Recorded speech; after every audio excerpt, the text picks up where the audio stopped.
And I am the creator of Under the Scars. We are going to be talking about mental health, and I'm going to share my story on how I am fighting and winning the battle with anxiety and depression. To kind of start from the beginning before everything kind of went haywire, life was good. I was doing great on my job, I was doing great in school, I was doing great in church. And looking back now, I really believe I got comfortable. And what I mean by that is, I stopped reading my word as much, I stopped praying as much. In church, I got distracted. I didn't pay attention when the word was going forth. I didn't pay attention in Sunday school or Bible study if I went. I got very complacent in my routine with going to work, go to church, go to school, repeat. I'm the type of person that lives a very connected life as well. When you come into my life as a friend or whatever, you're automatically family. I love you hard and I keep you very close to my heart. I began to feel very isolated and alone and disconnected from my core group. I felt like they didn't love me anymore and they were throwing me away, and I couldn't find a way to connect with them. So I tried to communicate these things with them, but I couldn't express it or explain it the way it was in my head. I felt like I was trapped in my own emotions and trapped in my head because I couldn't get it out. So the way it came out wasn't how it was up here. I really felt like my friends and family didn't understand me, which made me frustrated, and I felt even more alone and in this by myself.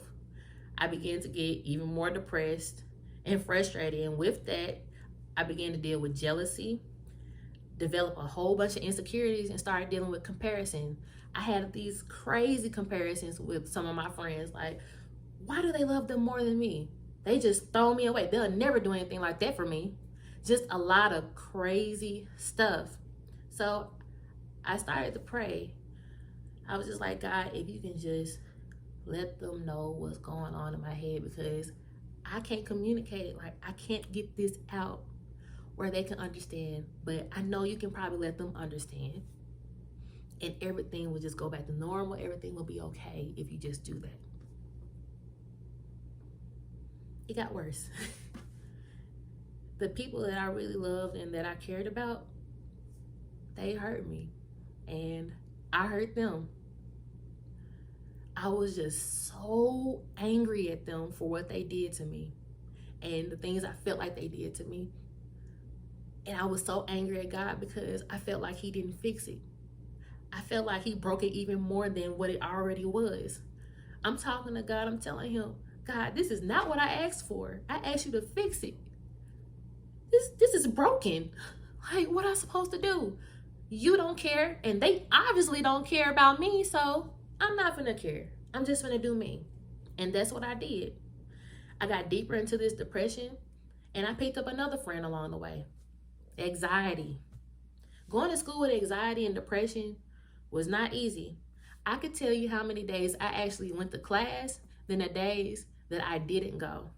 It would be a trade-off between the depression and anxiety. If I was depressed, I was just very unmotivated and didn't want to get out of bed. The only thing I really wanted to do was just sleep in my apartment.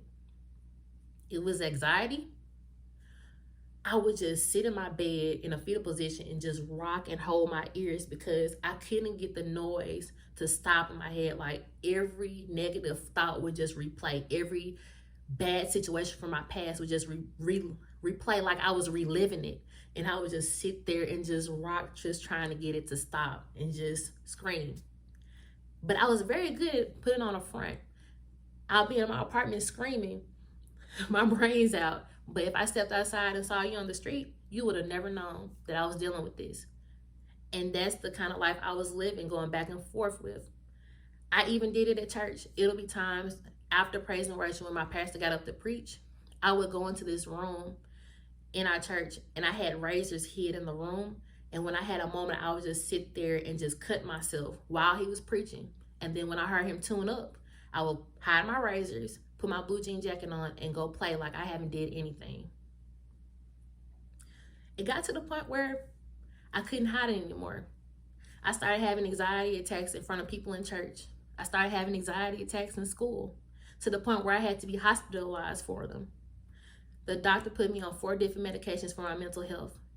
And my physical health was failing. My hair started falling out. My weight wasn't stable. I couldn't keep any food down. My stomach hurt all the time, and I threw up a lot. So I had to find ways to cope. I couldn't cope the ways I usually cope. Like whenever I was going through something, I always went to my instrument. That's how I released a lot of stuff. That's how I connected with God. That's how I worship. And whatever I couldn't speak, I know I could speak it when I played. And it got to the point where I couldn't even look at my instrument anymore. I would just look at my instrument and just break down, burst into tears. I had to put it up and hide it under my bed because I couldn't look at it. Even during praise and worship when I had to play, I would cry playing through a song because it would just be that hurtful for me. I was just that broken and emotionally distressed that my instrument triggered me. So I started cutting. I cut my arm up, started taking pills. I abused prescription medication and sleeping pills a lot. I remember one time I took about 8 Benadryl, 4 sleeping pills, and something else, and I knew it was too much when I took it, but I didn't care. I wanted to die. I didn't want to wake up. I just wanted to sleep. Like, I didn't care what happened. I just wanted to sleep. That day, I probably slept an hour, and I was so angry because I woke up, and I didn't want to. I was so alone and felt lonely that I settled for being with someone that I knew wasn't for me. I got involved in this relationship because I didn't love myself and I didn't feel loved by anybody else. So I wanted to feel loved by them. And I started having sex trying to fill this void that honestly got bigger. Everything that I went through in that relationship, it just magnified everything that I was already going through. All my insecurities got worse. My thought life got worse. My anxiety got worse. The depression got worse being with them because what he was there for, he wasn't helping with. He wasn't filling that void. It just wasn't helping. I allowed that relationship to tear up a lot of the relationships that I had. It tore up a relationship with one of my closest friends. It was kind of like the straw that broke the camel's back with us. And that was kind of like another set of thoughts that I had to deal with. So I started feeling like I was just like the worst friend in the world. Like everything that I was doing at the time, because I was so angry at everybody, I was acting completely out of my character. I was just lashing out at everybody, sleeping around, just angry. And then also ashamed because of everything that I did. I sat my friend in the back. I'm the music director at my church and I'm sleeping around. I'm supposed to be this great person, but I'm doing all this crazy foolishness. What am I doing? Who I'm going to talk to? Because I felt like if I talked to anybody about it, they were going to judge me because I'm this great person at church. I'm Tori. Who I'm going to talk to about this without being judged? I let those thoughts run my life because I was silent. And I had to try to fight this on my own, not talking about it. And they just ran my life. I kept on reliving every mistake that I made every day. And I just stopped living. I stopped functioning. And because I stopped functioning, I lost my apartment. I lost my job. I even had to drop out of school. And then that's when I started dealing with suicide. I was like, I'm pretty much useless. Things would be so much better if I just go ahead and just knock myself off right now. I don't see a reason to live anymore. I done lost everything. I lost some of my friends and my family. Everything that I possibly had in my possession, I done lost it. I just need to go. So I got into therapy with my bishop, and talking to him really helped. It took me a while to open up because shame had a very tight grip on me. But when I finally did open up to him, he was just like, oh, that's all you did? Okay. People do this every day. This is not the worst thing I've heard. And it was so much freedom in just talking to him about it. The couple of things that he showed me how to do was forgive myself, because I beat myself up a lot about the stuff that I did, and also forgive others because I was so mad at them and I wouldn't let them go. I'm one of those people, I do not let go of things very easily. And Bishop showed me how I'm hurting myself and doing more damage to myself, not forgiving them than forgiving them. Because I'm the only one reliving it in my head. I'm the only one rehearsing it. They're not doing that. They're living their best lives. I'm the only one that's still suffering and crying and thinking about it. He told me to show me the same grace that I would like to receive, and also show that same grace to myself. He showed me how to change my thought life. You have to combat every negative thought with a positive one. And that was very important for me. I also learned through this that you have to have a very strong support system, a very strong patient support system. I thank God for the people that I had in my life that has literally loved me to life some days, because some days I wouldn't be very pleasant. They didn't know what Tori they was going to get. It would either be happy, bubbly Tori, or I'm just angry, ready to just ravage everything Tori. Just, but they loved me to life, even when I didn't want to live. I remember one time I had a plan to kill myself after work. And one of the elders of the church came to my job and spoke so much life to me and took me to the church just to be around people who loved me. And that meant so much to me and literally pushed me to want to live another day. It's very important to have those people.